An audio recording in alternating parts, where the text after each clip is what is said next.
আসসালামু আলাইকুম বন্ধুরা। আজকে এসেছি আহানের নানির বাড়ি।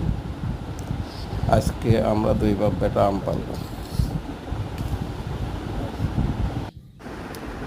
দেখতেই পাচ্ছেন বন্ধুরা, কত সুন্দর আম, একদম ফরমালিন মুক্ত। এগুলি হচ্ছে আম্রপালি, খুব মিষ্টি আম। পর্যাপ্ত পরিমাণে আম ধরছে, তো এক গাছের আম আমরা ছিঁড়ছি। এই বাড়িতে আমের পাশাপাশি অন্য অন্য গাছও আছে, যেমন নিচ দিয়ে মরিচ গাছ আছে।